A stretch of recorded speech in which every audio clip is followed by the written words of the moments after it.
শুভ সোমবার সব্বাইকে। কেমন আছো তোমরা সবাই? আশা করি মা দুর্গার কৃপায় তোমরা সবাই খুব ভালো আছো। এটা সোমবারের ভিডিও। যেদিন আমাদের এখানে প্রচুর বৃষ্টি হয়েছিল। সকাল থেকেই মেঘের মুখ পুরো ভার।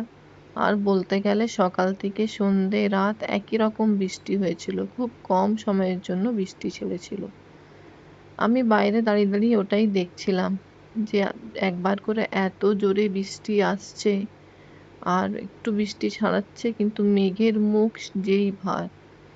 তাই ভাবলাম এত সুন্দর একটা ওয়েদার, বর্ষাকালে এরকম দিনের জন্য আমরা ছোটবেলায় অপেক্ষা করে থাকতাম কবে এরকম দিন আসবে আর মা গরম গরম খিচুড়ি বানাবে।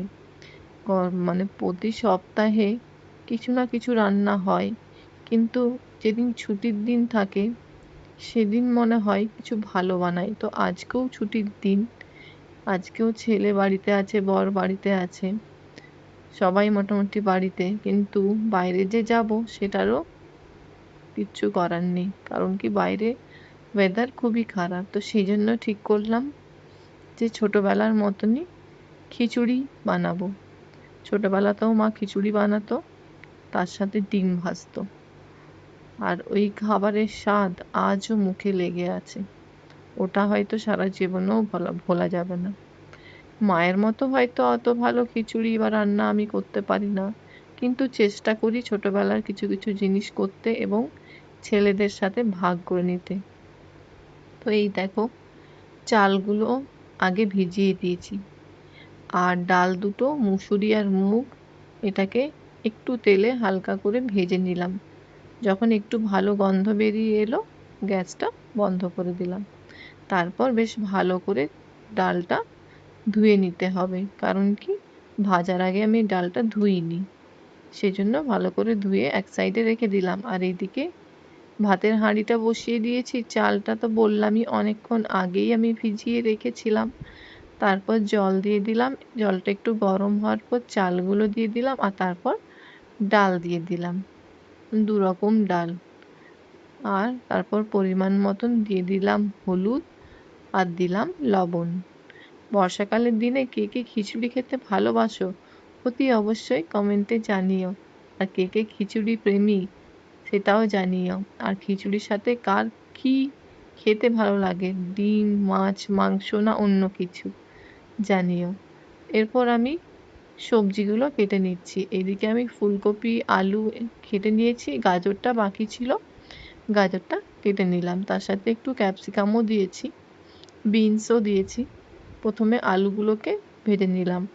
এমনিতে না ভেজেও সবজিগুলো ফুলকপিতে, মানে ফুলকপিটা শুধু ভাপিয়ে নিয়ে সবজিগুলো না ভেজেও খিচুড়িতে দেওয়া যায়, কিন্তু একটু ভেজে নিলে না স্বাদটাই আলাদা হয়ে যায়। তো সেজন্য আমি একটু সবজিগুলো হালকা করে লাল লাল করে একটু ভেজে নিচ্ছি।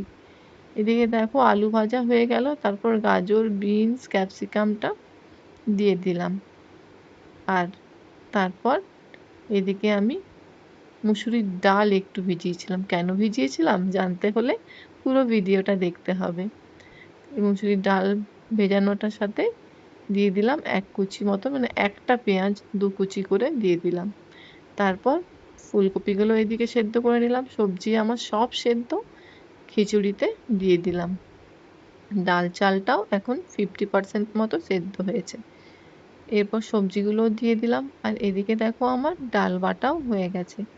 এরপর ডাল বাটা হয়ে যাওয়ার পর ডালের মধ্যে কি কি দেবো দেখো, দেখে পরে যদি বলতে পারো তোমরা যে আমি কি বানাতে চলেছি, তাহলে অতি অবশ্যই কমেন্টে জানিও যে তোমরা আগের থেকে জানতে পেরেছিলে না আমার ভিডিও দেখে জানতে পেরেছো। তারপর দিয়ে দিলাম একটু লবণ আর একটু কালো জিরে। কালো জিরে আর লবণ দিয়ে বেশ ভালো করে ফেটিয়ে রেখে দিলাম। আর এদিকে এরপর আরেকটা পাত্রে বেসন ফেটাবো।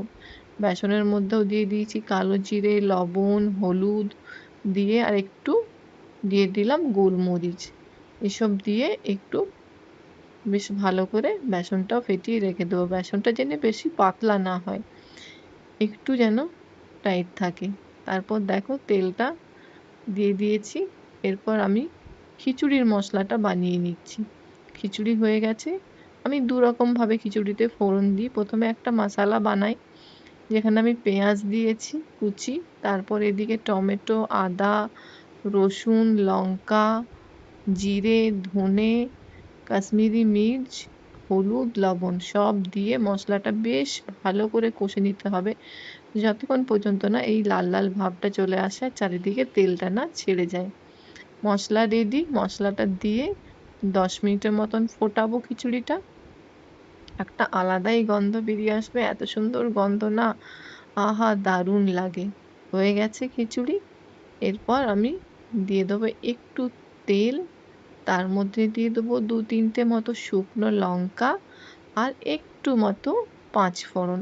এই ফোড়নটা একবার খিচুড়িতে দিয়ে দেখবে, দারুণ স্বাদ হয়। এটা দিয়ে দেওয়ার পর এরপর ধনেপাতা দিয়ে দিয়েছি। এদিকে আমার দেখো খিচুড়ি রেডি, দারুণ স্বাদ। আর এদিকে এরপর আমি কি বানাচ্ছি, পুঁই শাক। খাও তোমরা, পুঁই শাকের পাতা, মানে পুঁই পাতার পুর ভরা বড়া। ভেতরে দিয়ে দিচ্ছি মুসুর ডালের পুর, আর তারপর ওটাকে যেভাবে শেপ দিতে চাও মুড়ে পরে বেসনে ডুবিয়ে ওটাকে বেশ লাল লাল করে ভেজে নিতে হবে। আর গ্যাসটাকে না সিম রাখতে হবে, নাছাড়া ভেতরটা না কাঁচা থেকে যাবে। সেই জন্য এপিঠ ওপিঠ করে বেশ লাল করে ভাজতে হবে আর গ্যাসটা সিম রাখতে হবে। ওই পাতার বড়া খেতে কে কে ভালোবাসো অতি অবশ্যই জানিও। অবশ্য আমার তো খুবই প্রিয়, তার সাথে সাথে আমার ছেলেরও খুবই প্রিয়। আর খিচুড়ির সাথে একটা ভাজা না হলে না ঠিক খিচুড়ি খাওয়াটা না জমে না। তো এইদিকে দেখো আমার সব বড়াগুলো মোটামুটি ভাজা হয়ে গেছে, আর কয়েকটাই আছে। এদিকে আমার ছেলের স্নান হয়ে গেছে, বলছে মা আর কতক্ষণ, এরপর তো খাবারটা বেড়ে দাও, আর পাচ্ছি না। তো বললাম দাঁড়া, আর কিছুক্ষণই বাকি, হয়ে গেছে। আমি ডিমটাও ফেটিয়ে রেখে দিয়েছি, বড়াগুলো ভাজা হলেই গরম গরম ডিম ভেজে ছেলেকে খেতে দেব, আর আমরাও সব একসাথে খেয়ে নেব। বাইরের ওয়েদারটা এখনো একই রকম। এদিকে দেখো দিয়ে দিয়েছি খেতে খিচুড়ি, তার সাথে একটু ঘি, একটা ডিম ভাজা, ওইদিকে পুঁই শাকের পুর ভরা বড়া ভাজা, আর তার সাথে একটু আমের আচার। আর কি চাই বর্ষাকালের দিনে, তাই না? এর থেকে ভালো আর কিচ্ছু হয় না। টাটা।